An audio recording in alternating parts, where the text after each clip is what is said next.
Purvanchal university ఇది కేవలం university కాదు మీ సక్సెస్ స్టోరీకి చిరునామా. చేసిన సినిమాల్లో మీకు బాగా ఇష్టమైన సినిమా ఏంటి? హీరోగా కానీ క్యారెక్టర్ ఆర్టిస్ట్గా కానీ? నువ్వు వస్తానంటే నేను వద్దంటే నాకు ఇష్టము. ఆయన కామెడీగా చేసిన సినిమాలన్నీ నాకు అంటే డి సినిమా ఒకటి ఇష్టము. తర్వాత వచ్చి నువ్వు వస్తానంటే వద్దంటానా. తర్వాత ఈ క్యారెక్టర్ చేశారు కొన్ని సినిమాలు, అదెంత బాగా ఇష్టము. హీరోగా వచ్చి భద్రాచలం ఒకటి బాగా ఇష్టం నాకు. తర్వాత అన్న చెల్లి క్యారెక్టర్ ఒకటి ఉంటుంది, శివాజీ అనుకుంటాను. చెల్లి కోసం త్యాగం చేస్తారు, శివాజీ కాదు అది, ఒక చెల్లికి ఒక సైడ్ మొత్తం పోతుంది. సినిమా పేరు మర్చిపోయాను.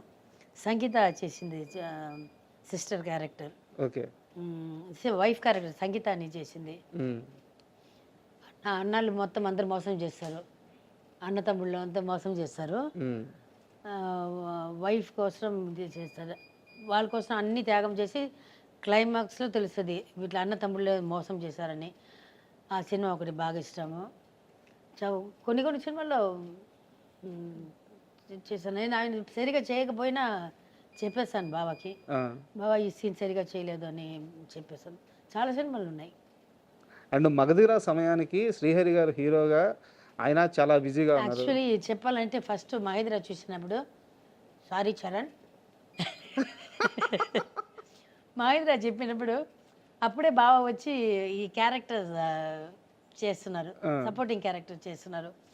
నాకు ఈ సపోర్టింగ్ క్యారెక్టర్ అంటే నేను ఒక హీరో వైఫ్గా ఇట్లా ఊహించుకొని దాంట్లో ఉండిపోయాను.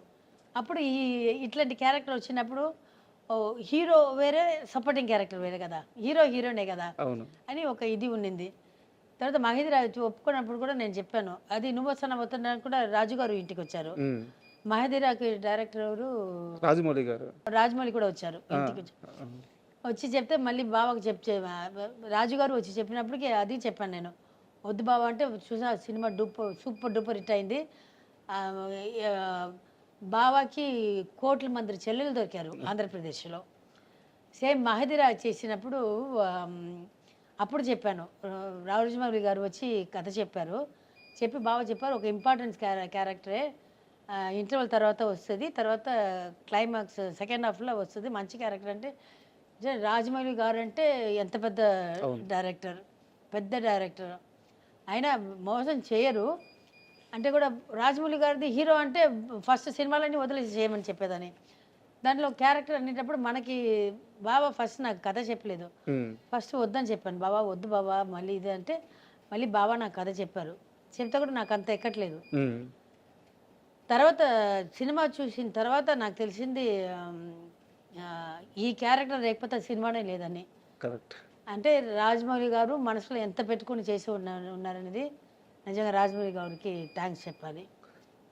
అప్పుడు బాబాకి ఒంట్లో కూడా బాగాలేదు, కానీ దగ్గర ఉండి బాగా చూసుకున్నారు. తను కానీ తన వైఫ్ రమ్మ కానీ బాబాకి అప్పుడు కొంచెం ఇది ఉంటే కూడా పర్వాలేదు సార్ సార్ అని చెప్పేవాడు.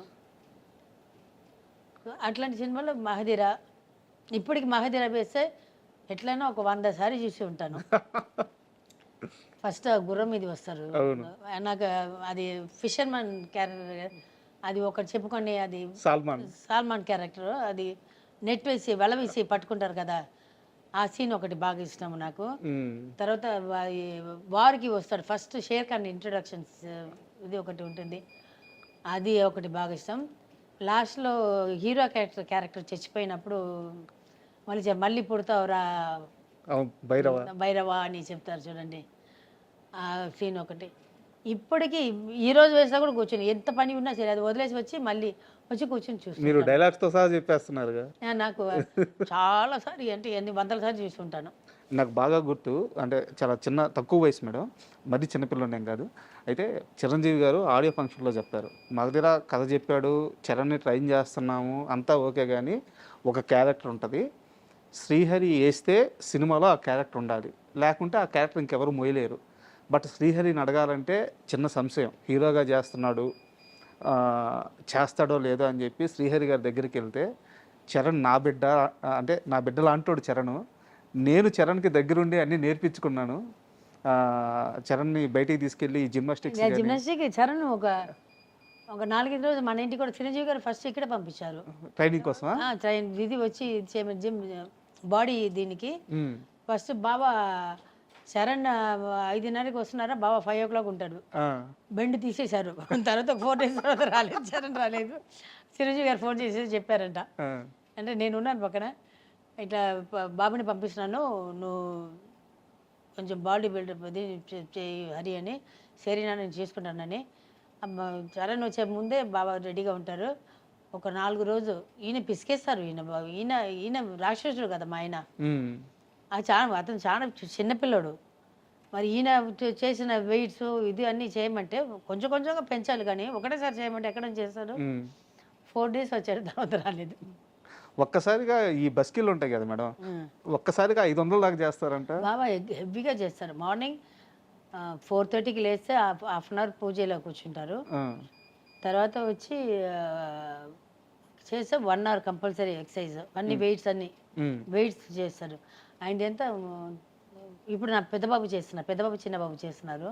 పొలం షిఫ్ట్ చేశాను, జిమ్ అక్కడ. ఒక్కొక్క సైడ్ ఎన్నో వందలు ఉంటాయి, అది వేసుకొని పిల్లలు కూడా చేస్తున్నారు ఇప్పుడు. అది చేస్తారు. అది థ్రెడ్మిల్ చేస్తారు, ఒక 1 hour చేస్తారు. తర్వాత వెయిట్ లిఫ్టింగ్ ఉంటుంది బాడీదే, అదన్నీ ఒక్కొక్క ఇది ఇంత పెద్దది ఉంటుంది, ఇంత లావు ఉంటుంది, ఇంత పెద్దది ఉంటుంది, అది చేస్తారు. మొత్తం ఫుల్ అది 1 hour చేసిన తర్వాత మళ్ళీ 1 hour వచ్చి వెనక హీల్స్ అలా ఉంది మన ఇంటి వెనక, అక్కడ 1 hour వాకింగ్. అది మొత్తం ఇట్లా ఉంటుంది. నేను వెళ్తే నేను కిందనే చుట్టుతుంటాను. నేను పైన ఒక్కసారి ఎక్కాను, కొంచెం కూడా ఎక్కలేదు, బుస్సుని అయిపోయాను. చెప్పండి బావా నా వల్ల అప్పుడు మాణిక్ చంద్ వేసేదాన్ని నేను. అవ్వ నా వల్ల కాదు అని చెప్పి కిందనే రౌండ్ చేస్తాను. ఈయన ఫుల్ పైన మొత్తం 3 round 4 round కొడతారు కొండ మీద. ఆయనకి అవన్నీ బాగా ఫుడ్ కూడా అట్లాగే, ఫుడ్ కూడా మంచి ఫుడ్ తింటారు. సో అది యాక్చువల్గా మనం డివేట్ అయ్యాము. ఆ ఫంక్షన్లో చెప్పారు చిరంజీవి గారు, శ్రీహరి గారు నా బిడ్డ అనుకొని చరణ్ కోసం ఈ సినిమా చేశారు అని చెప్పేసి. అది గుర్తుంది బాగా, అందుకని ఈ ప్రశ్న అడిగాను నేను. లేదా చరణ్ వాళ్ళు కూడా బాబాయ్ అనే పిలుస్తారు, అంకుల్ బాబాయ్ అనే పిలుస్తారు. మేడం, అయితే ఈ మొత్తం ప్రయాణంలో శ్రీహరి గారు చనిపోయిన తరువాత శాంతి జీవితం ఎలా మారిపోయింది, ఎలా హ్యాండిల్ చేయగలిగింది అంటే, ఇంకా ప్రశ్నని వివరంగా అడుగుతాను.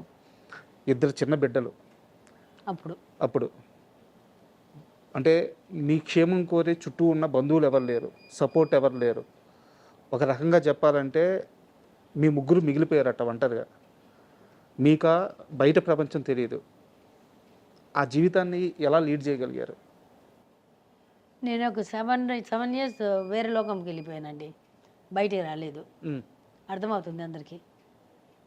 ఒకరోజు మా పెద్ద బాబు చిన్న బాబు వచ్చి కూర్చొని ఈ సోఫా మీదనే కూర్చొని, అమ్మ 7 years చూసావు, ఎవరైనా ఒక్క వాళ్ళు వచ్చి చూసారా మనల్ని? నువ్వు ఇన్నిసారి హాస్పిటల్లో ఉన్నావు, ఒక్క వాళ్ళు ఫోన్ చేశారా? సరే నువ్వు అక్కడ హాస్పిటల్లో ఉన్నావు, రాలేదు, ఓకే, కనీసం మాకైనా ఫోన్ చేసి బాబు తిన్నారా, ఏం చేస్తున్నారు, ఒక్క మాట అడగలేదు.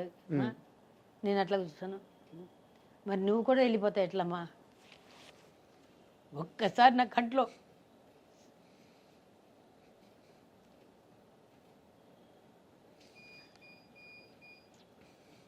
సారీ మేడం, ఆ రోజు అనుకున్నాను, అవును కదా, మనకే ఎవరు లేదు, మనమే మన పిల్లల్ని చూసుకోవాలి. ఆ రోజు నుంచి ఇప్పటిదాకా వాళ్ళు ఏం చెప్తే అది వింటాను నేను. నా పిల్లలు 2, అమ్మ మాకు ఇది నచ్చలేదంటే నేను చేయను, అది ఇంక్లూడింగ్ మా డ్రెస్. ఇప్పుడు రాగానే మా బాబు చెప్పాడు, అమ్మ సూపర్గా ఉందని చెప్పాడు. ఈవెన్ డ్రెస్ విషయంలో కూడా నేను వేసుకొని వచ్చి వాళ్ళని అడుగుతాను, అమ్మ దిస్ ఇస్ ఓకే అంటాను, అంటే మార్చేస్తాను.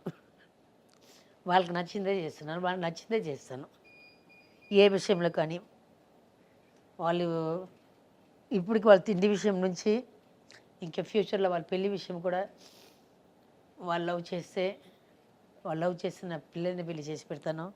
అది డబ్బులు ఉన్న అమ్మయ్య, డబ్బులు లేదన్నమయ్య, నాకు డబ్బులు లేకపోయినా సరే ఏదో ఒక అమ్మాయిని చూసి అమ్మ నాకు ఈ అమ్మాయి నచ్చింది, ఈ అమ్మాయిని పెళ్లి చేసుకున్నా అంటే హ్యాపీగా పెళ్లి చేసి పెడతాను. ఇద్దరికి క్యాస్ట్ గిస్ట్ అసలు ఏం చూడను. వాళ్ళ సంతోషం ఒక్కటే నాకు ఇప్పుడు కావాలి, ఇంకేం లేదు నాకు లైఫ్లో. వాళ్ళిద్దరే ప్రపంచం. ఎస్, వాళ్ళిద్దరూ అట్లాగే చూసుకుంటారు. నాకు నేను కొన్ని ట్యాబ్లెట్స్ వేసుకోవాలి, టైంకి తీసుకొచ్చి పెడతారు, పెట్టి వేసుకోకపోతే గొడవ చేస్తారు. లేకపోతే పైనుంచి ఫోన్ వస్తుంది, వేసుకున్నావా, నేను తినేసి వేసుకుంటాను, ఏదైనా టీవీలు గీవీలు అట్లా కూర్చొని వేసుకున్నావా, లేదా నాకు 10 సార్లు ఫోన్ వస్తుంది, అదే వేసుకొని మళ్ళీ కిందికి వచ్చి మళ్ళీ వచ్చి ఫస్ట్ తినేసి ఇది వేసుకొని చెప్పేసి వెళ్తారు. సో వాళ్ళు ఉన్నారు నాకు, ఇంకా వచ్చు నా కోడలు నన్ను చూసుకుంటున్నారు, నమ్మకం నాకు ఉంది. అంటే మీ పిల్లలు మేఘాంష్ కానీ లేకుంటే శశాంక్ కానీ వీరిద్దరి విషయంలో అద్భుతమైన విషయం ఏంటంటే, మేము యాజ్ ఎ జర్నలిస్ట్గా, సినిమా జర్నలిస్ట్గా చూస్తుంటాం కదా మేడం, స్టార్ కిడ్స్ ఆ వివాదంలోనో ఈ వివాదంలోనో ఆ పబ్బుల్లోనో ఈ పార్టీల్లోనో ఇబ్బంది పడుతూ పేరెంట్స్ని ఇబ్బంది పెడుతూ రకరకాల విషయాలు జరుగుతూ ఉంటాయి. శ్రీహరి గారు ఉన్నప్పుడు ఆయన చనిపోయి ఇప్పటికి ఒక 13 సంవత్సరాలు అవుతుంది, 14 ఇయర్స్ అవుతుంది. ఏ రోజు కూడా శ్రీహరి గారి పిల్లలు ఇలా అని ఒక్క చెడు వార్త, ఒక్క చెడు మాట, ఒక్క వార్త కూడా ఎక్కడా రాలేదు. అది ఆయన పెంపకమో ఆయన బ్లెస్సింగ్సో లేకుంటే మీ బ్లెస్సింగ్సో తెలియదు. కానీ నేను ఒక్కటి పిల్లలకి చెప్తుంటాను, మీరు ఏదైనా చేయండి.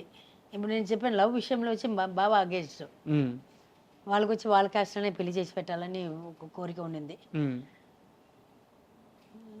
మాది లవ్ మ్యారేజ్ కాబట్టి అది జరగలేదు. కానీ మేమిద్దరు సేమ్ క్యాస్ట్. పెళ్ళి అయి పెద్ద బాబు పుట్టేదాకా తెలియదు. ఆయన నాకు అడగలేదు ఏం క్యాస్ట్ అని, నేను ఆయన ఏం క్యాస్ట్ అని అడగలేదు.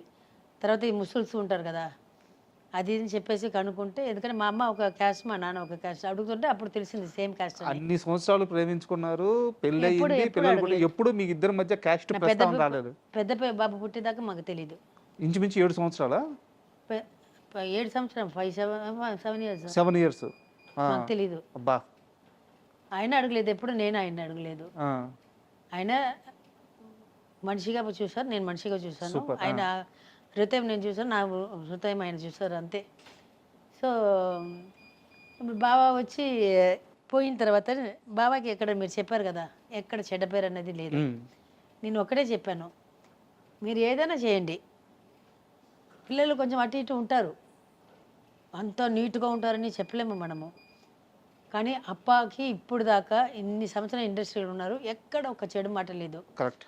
అదే ఏదైనా కాల్ షీట్ విషయం కానీ, షూటింగ్ లేటుగా వచ్చారని కానీ, లేకపోతే ఒక అమ్మాయిల విషయం కానీ, ఒక అమ్మాయిలతోటి చెడ్డ చూపు చూసారని కానీ, లేకపోతే ఒక పబ్బులను బార్లను చూసారని కానీ, లేకపోతే ఇంకొక హీరోస్ దీంట్లో, లేకపోతే ఇది పార్టీస్ కానీ ఎక్కడ వెళ్ళలేదు. అప్ప ఎక్కడ ఒక చెడ్డ పేరు లేదు.